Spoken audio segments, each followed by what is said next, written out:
যদি আপনার মনে হয় যে দেয়ালে পিঠ থেকে গেছে, কেউ কিছু করতে পারছে না আপনার জন্য, আপনি পরিপূর্ণ ইয়াকিনের সাথে, দৃঢ় বিশ্বাসের সাথে এই 4টা আমল নিয়মিত করবেন। সকল পেরেশানি থেকে, সকল টেনশন থেকে বের হওয়ার পথ আল্লাহ তাআলা অলৌকিক ভাবে তার জন্য আবিষ্কার করে দিবেন ইনশাআল্লাহ।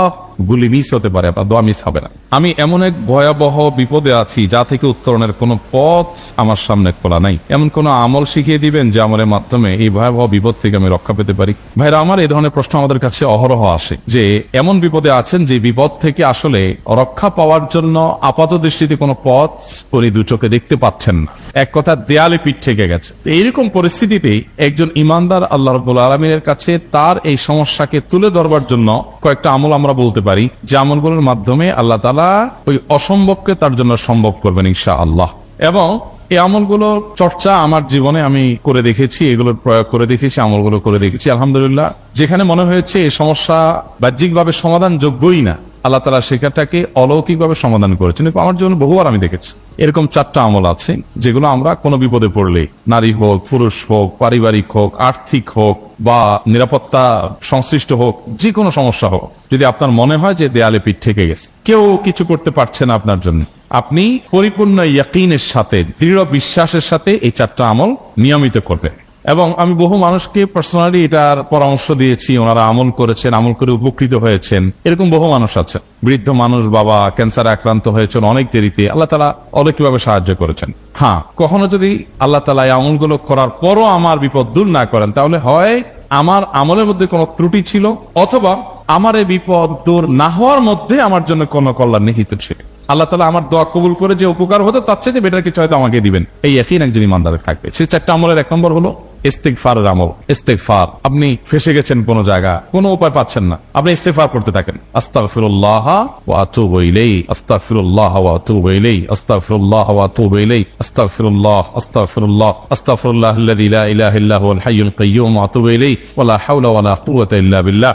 اللهم انت ربي لا اله الا انت خلقتني وانا عبدك وانا على عهدك ووعدك ما استطعت اعوذ بك من شر ما صنعت ابو لك بنعمتك علي وابو لك بذنبي فاغفر لي فانه لا يغفر الذنوب الا انت সাইয়্যিদুল ইস্তিগফার। এভাবে যে কোনো ইস্তিগফার করতে থাকেন, আপনি বেশি বেশি করে আল্লাহর কাছে ইস্তিগফার, ক্ষমা প্রার্থনা করতে থাকেন, খুব বেশি, আপনার 2 ঠোঁটে অনবরত আপনি চাইতে থাকেন আল্লাহর কাছে ক্ষমা। এই ইস্তিগফার সম্পর্কে নবী করিম সাল্লাল্লাহু আলাইহি ওয়াসাল্লাম বলেছেন, মান লাজিমাল ইস্তিগফার, যে ব্যক্তি ইস্তিগফারকে আঁকড়ে ধরবে, আঁকড়ে ধরা মানে কি, এটা ছাড়বে না, সেই পড়তেই থাকবে অনবরত। টয়লেটে যাওয়ার সময়টা, ঘুমের সময়টা, খাওয়ার সময়টা বাদে, অবসর নামাজের সময়টা বাদে সারাক্ষণ সে ইস্তিগফার পড়বে।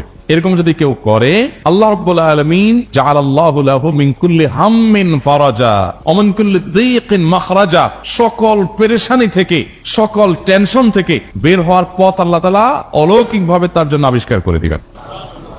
এবং আমি আমার জীবনে যেটা বলেছিলাম, বিস্তারিত বলতে চাই না, এরকম পরিস্থিতি আসছে যে চোখের সামনে কোনো আপাতত রক্ষার কোনো পথ আর খোলা নেই, এমন ভয়াবহ বিপদ। ইস্তিগফার করতে করতে এমন ভাবে আল্লাহ তাআলা সাহায্য করেছেন যে এটা কল্পনা করলেও মনে হয় যে স্বপ্নের মতো। কিভাবে এখন এই লোক এই জায়গায় আসলো আমার সাহায্যের জন্য, এই লোক তো এটা এই জায়গায় আসার কথা না, ঠিক উনি এসে হাজির হয়ে গেলেন এবং উপকারটা, আমার সমাধানটা হয়ে গেল সমস্যা। তো আলহামদুলিল্লাহ, বহুবার আমি পরীক্ষা করেছি, আর আমার পরীক্ষার 2 পয়সার দাম নাই, হাদিসে বলা আছে, গ্যারান্টি দেওয়া আছে, আমার পরীক্ষা করলি কি না করলি। তাহলে একটা আমল হলো কি, ইস্তিগফার। সব সময়ের জন্য এটা কন্টিনিউয়াস করবেন, আর এমনি অবসর সময় ইস্তিগফার করবেন। আরবদের মধ্যে সৌন্দর্য আছে, তারা বিভিন্ন ডাক্তারের ওয়েটিং রুমে বা বিভিন্ন জায়গায় মানুষ যেখানে অপেক্ষা করে পাবলিক প্লেস গুলোতে লিখে রাখে ইস্তিগফার করুন, হাইওয়ে গুলোর পাশে লেখা থাকে ইস্তিগফার করুন, এবং তারা আসলে একটু পরপর দেখা যায় ইস্তিগফার করে। ভালো মন্দ গুণ সবার মধ্যে আছে, তাদের এই ভালো গুণটা আছে, ইস্তিগফার বেশি বেশি করা। আমরা ইস্তিগফার সচরাচর এইভাবে অনবরত অবসর সময় করার অভ্যাস অনেকের মধ্যেই নাই, আমরা এটা চালু করবো ইনশাআল্লাহ। বিশেষ করে যখন কোনো সমস্যা হবে, তখন ইস্তিগফার চলতে থাকবে মুখে অনবরত, ধীরে ধীরে মহব্বতের সাথে নিজেকে, নিজের পাপ অপরাধগুলোর কথা স্মরণ করে আল্লাহর কাছে মাফ চাইতে থাক, পেরেশানি দূর হবে ইনশাআল্লাহ। 1 নাম্বার 2, দুরূদ, নবী করিম সাল্লাল্লাহু আলাইহি সাল্লামের প্রতি দুরূদ পাঠ করা। এটা যদি আপনি নিয়মিত করতে থাকেন মহব্বতের সাথে, আল্লাহুম্মা সাল্লি আলা মুহাম্মাদ ওয়া আলা আলি মুহাম্মাদ কামা সাল্লাইতা আলা ইব্রাহিম ওয়া আলা আলি ইব্রাহিম ইন্নাকা হামিদুম মাজিদ, আল্লাহুম্মা বারিক আলা মুহাম্মাদ ওয়া আলা আলি মুহাম্মাদ কামা বারাকতা আলা ইব্রাহিম ওয়া আলা আলি ইব্রাহিম ইন্নাকা হামিদুম মাজিদ। আপনি একবার ছোট দুরূদ যদি পড়েন, সাল্লাল্লাহু আলাইহি ওয়াসাল্লাম, সাল্লাল্লাহু আলাইহি ওয়াসাল্লাম, আল্লাহুম্মা সাল্লি আলা মুহাম্মাদ ওয়া আলা আলি মুহাম্মাদ, শুধু এইটুকু পড়েন। জাযাল্লাহু আন্না মুহাম্মাদাম মা হুয়া আহলু, শুধু এইটুকু পড়েন। আপনি এভাবে যেই কোনো দরুদ নবী করিম সাল্লাল্লাহু আলাইহি ওয়াসাল্লামের প্রতি যদি পড়েন এবং পড়তে থাকেন অনবরত, ইস্তিগফারের পাশাপাশি দুরুদের ক্ষেত্রে নবী করিম সাল্লাল্লাহু আলাইহি ওয়াসাল্লাম বলেছেন যে এইটা তোমার জন্য যথেষ্ট হয়ে যাবে। তুমি যদি আল্লাহর কাছে আর কোনো দোয়া করতে না পারো, শুধু দুরুদটা পড়ো, তোমার সব পেয়ে যাও, কিচ্ছু লাগবে না। এক সাহাবী বলছেন, রাসূলুল্লাহ, আমার দোয়ার মধ্যে দুরুদ কত পার্সেন্ট রাখবো? আমি তো আমার অনেক কিছু আল্লাহর কাছে চাইবো, দুরুদ মানে তো নবীজির জন্য দোয়া, মানে আমার জন্য তো আমি দোয়া করবো, আপনার জন্য দোয়া কত পার্সেন্ট করবো? 1/3, 1/4, তারপরে হাফ, এবার বিভিন্ন পার্সেন্টেজ বলছিলেন তিনি। নবী করিম সাল্লাল্লাহু আলাইহি ওয়াসাল্লাম বলেছেন যে হ্যাঁ, এর বেশি করতে পারলে আরো ভালো, আরো ভালো। তো ভদ্রলোক এর বেশি, ওই সাহাবী রাদিয়াল্লাহু তাআলা আনহু, তিনি এর বেশি বাড়াতে বাড়াতে বাড়াতে বাড়াতে একটা পর্যায়ে বলছেন যে আমি সব দোয়া আপনার জন্য করি। নবী করিম সাল্লাল্লাহু আলাইহি ওয়াসাল্লাম বলেছেন তাহলে তোমার আর কোনো দোয়াই করতে হবে না, এর মধ্যে সব দোয়া চলে আসবে। কারণ আপনি যদি বলেন আল্লাহ আপনার নবীর প্রতি আপনি রহমত নাজিল করেন, আপনার নবীর প্রতি আপনি শান্তি নাজিল করেন, আপনি যেটা দোয়া করেন, তো আল্লাহকে আল্লাহর নবীর প্রতি আপনি রহমত নাজিল করতে বললে আল্লাহ তাআলা আপনার প্রতি রহমত নাজিল করবেন কি করবেন? আপনি কাউকে খুশি করতে চান, কার কাছ থেকে কিছু আদায় করতে চান, তার ছেলেটারে যদি হাদিয়া তোহফা দেন, আদর যত্ন করেন, তো বাই ডিফল্ট অটোমেটিকলি ওই লোকের সিম্পেথি আপনার দিকে আসবেন, চোখ বন্ধ করে আসবেন। তো আল্লাহর নবীর জন্য যখন আপনি দোয়া করবেন, তখন আল্লাহ তাআলা আপনার উপর রহমত নাজিল করবেন, এটা নবী সাল্লাল্লাহু আলাইহি ওয়াসাল্লামের ওয়াদা। যেই কোনো পেরেশানি, তিনি আরো বলেছেন যদি কেউ দুরুদের আমল করে নিয়মিত, আল্লাহ রাব্বুল আলামিন তার সকল পেরেশানির জন্য যথেষ্ট করে দিবেন, এই আমলটা সবগুলো দূর করার জন্য যথেষ্ট হয়ে যাবে। এই দুরুদের আমলটা আমি দেখেছি সুবহানাল্লাহ গুলির মতো কাজ করে। আজকের ঘটনা, এক ভদ্রলোক সকালে একটা টেলিভিশন চ্যানেলে, বেসরকারি চ্যানেলে প্রোগ্রাম শেষ করে নামছিলাম লিফটে, তো উপস্থাপক উনি বলছিলেন যে ভাই, মানে দুরুদের আমল করে আমি কিছুদিন আগে একটা ইয়াতে মানে এমন একটা অবস্থা যে এইটা থেকে বের হওয়ার কোনো পথ আর নাই, শুরু করলাম দরুদ অনবরত, এরপরে আল্লাহ তাআলা আমাকে এমন ভাবে উদ্ধার করলেন আমি কল্পনা করতে পারি। আলহামদুলিল্লাহ, এই আমলগুলো করে অনেক ভাইরা আমাকে অভিজ্ঞতা জানাইছে যে আলহামদুলিল্লাহ তাদের অভিজ্ঞতা হলো কি খা। ওই যে বললাম, কখনো যদি আল্লাহ তাআলা আপনার দোয়া কবুল না করেন, তাহলে হয় আমার ত্রুটি আছে, আর না হলে আমার জন্য আল্লাহ তাআলা এর চেয়ে বেটার কিছু রেখেছেন, আমি সেই ইয়াকিন রাখবো ইনশাআল্লাহ। আর এই দোয়াতে সমাধান হবেই হবে, সে বিশ্বাস থাকতে হবে। নবী করিম সাল্লাল্লাহু আলাইহি ওয়াসাল্লাম বলেছেন, হাদিসে কুদসিতে আল্লাহ বলেছেন, আনা ইনদা যান্নি আবদি বি, বান্দা আমার প্রতি যেমন ধারণা করে আমি তেমন আচরণ করি। আপনি যদি চিন্তা করেন, করে দেখি হয় কিনা, দেখি ট্রাই করি, তাহলে ওই আল্লাহ তাআলা বলবেন ঠিক আছে দেখতে থাক। আপনি যদি ইয়াকিন করেন যে না, নবী করিম সাল্লাল্লাহু আলাইহি ওয়াসাল্লাম যে বলেছেন, অতএব সেটা হবেই, আর আল্লাহ রাব্বুল আলামিনের কাছে আমি ওইভাবেই চাবো যে আল্লাহ দিবেনই, আমি নিয়েই ছাড়বো, ইনশাআল্লাহ গুলি মিস হতে পারে, আপনার দোয়া মিস হবে না। ওই ইয়াকিন, ওই ঈমান আমার মধ্যে আনতে হবে, চেষ্টা করবো তো ইনশাআল্লাহ। তাহলে দুইটা আমল হলো, ইস্তিগফার আর দুরুদ। 3 নম্বর আরেকটা আমল হলো দোয়া ইউনুস।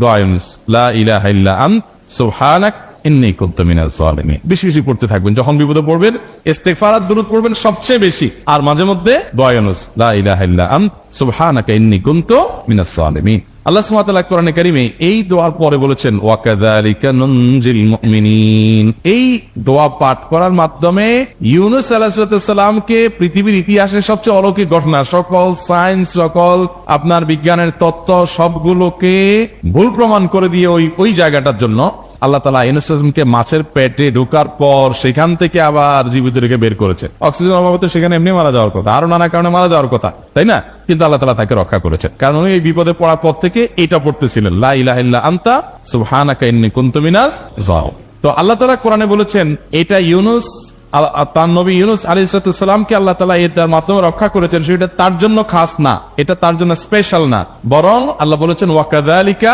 নুনজিল মুমিনিন, এটা দিয়ে আমি তাকে রক্ষা করেছি, একই ভাবে ঈমানদারদেরকেও এটার মাধ্যমে রক্ষা করব। এটা বড় অস্ত্র পেয়ে গেলাম। দোয়া ইউনূস বেশি বেশি পড়বেন ইনশাআল্লাহ, লা ইলাহা ইল্লা আনতা সুবহানাকা ইন্নী।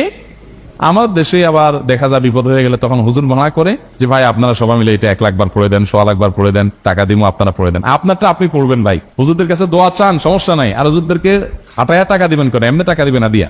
আর এই দোয়া নিজে নিজে করতে থাকবেন। ইউনূস আলাইহিস সালাম ওই সময় কি লোক ঠিক করছিলেন যে ভাই আপনারা সবাই দোয়া ইউনূস পড়েন, আমি গেলাম, আমি মাছের পেটে গেলাম, আপনারা বসেন সবাই দোয়া ইউনূস পড়া দেন, করছেন উনি? ওনারটা উনি করছেন, তো আপনারটা আপনি শুরু করবেন দোয়া ইউনূস না। 4 নম্বর আমল হলো ইয়া যাল জালালি ওয়াল ইকরাম। এটা বেশি বেশি করে পাঠ করবেন। নবী করিম সাল্লাল্লাহু আলাইহি ওয়াসাল্লাম বলেছেন, আলিজু বিয়াজাল জালালি ওয়াল ইকরাম। ইয়াজাল জালালি ওয়াল ইকরাম, এটাকে তোমরা আঁকড়ে ধরবে। ইয়াজাল জালালি ওয়াল ইকরাম মানে কি? এটা আল্লাহকে ডাকা, আর কিছু না। এবং হাদিসে বর্ণিত দোয়া, এটা মাসনুন দোয়া। ইয়াজাল জালালি ওয়াল ইকরাম মানে হে মহা ক্ষমতার অধিকারী, প্রতাপশালী এবং সম্মানের মালিক। এটা বলার মানে হলো আল্লাহর কাছে নিবেদন করা, যেহেতু আপনার প্রতাপ আছে, আপনার জালাল আছে, আপনার বড়ত্ব আছে, এই বড়ত্বের অধিকারী এবং হে সম্মানের অধিকারী, আপনার যদি এটা আছে, অতএব হে আল্লাহ আপনি আমাকে এটা দান করুন, আপনার সেখান থেকে আমার প্রতি রহম করুন, আপনার সেখান থেকে আমাকে, আপনার বড়ত্ব থেকে আমাকে আপনি হেফাজত করুন, আপনার একরাম থেকে আমাকে আপনি, তা দিয়ে আপনি আমাকে রহম করুন। মুহূর্তে সেই দোয়া আল্লাহ তাআলার কাছে নিবেদন করতে পারে, ইয়া যাল জালালি ওয়াল ইকরাম। এর পাশাপাশি তাহাজ্জুদের নামাজ এবং যে কোনো নফল নামাজ, কারণ নবী সাল্লাল্লাহু আলাইহি সাল্লাম ইজা হাযাবাহু আমরুন সাল্লা, নবীজি সাল্লাল্লাহু আলাইহি সাল্লামের কোন পেরেশানি শুরু হলে আগে ওযু করে 2 রাকাত নামাজ পড়তেন, ওযু করে 2 রাকাত নামাজ পড়তেন। আমাদের যখন পেটে ব্যথা শুরু হয় আগে কার কথা মনে পড়ে? ডাক্তারের কথা মনে পড়ে। যখন গায়ে জ্বর আসে সবার আগে মনে পড়ে কিসের কথা? নাপা, নাপা, ঠিক না? জ্বর আসছে গায়ে, সবার আগে আমরা কি চিন্তা করি? নাপা। নাপা আপনি চিন্তা করেন, খান, নিষেধ না তো, ওষুধ গ্রহণ করা সুন্নত, নবী সাল্লাল্লাহু আলাইহি সাল্লাম নির্দেশ করেছেন ওষুধ সেবন করতে, আপনি করেন, ভালো কথা। কিন্তু ইমানদার সবকিছুর আগে ব্যথা আসছে, তাহলে ব্যথার জন্য একটা ওষুধ দোয়া শিখেছেন, দোয়াটা আগে করবে, পাশাপাশি ওইটা করুন, এলো ইমানদারের কাজ। আমরা আজকাল ইমান থেকে অনেক দূরে সরে গেছি। আল্লাহ আমাদের সেই ইয়াকিন দান করুন। তাহাজ্জুদের সময় দোয়া, অনেক বেশি দোয়া কবুল হয়। তাহলে 4টা আমল ইনশাআল্লাহ আপনাকে এই ভয়াবহ বিপদ থেকে উদ্ধার করার জন্য সাহায্য করবে ইনশাআল্লাহ। সে ইয়াকিন নিয়ে করবেন। সেই সাথে as-সাদাকাতু তারদুল বালা, দান সাদাকা করা, অন্যান্য যে আমলগুলো আছে টুকটাক সেগুলোর সাথে সাথে চালানো। বাকি এই 4টাকে বেসিক্যালি একটু জোরালো ভাবে করতে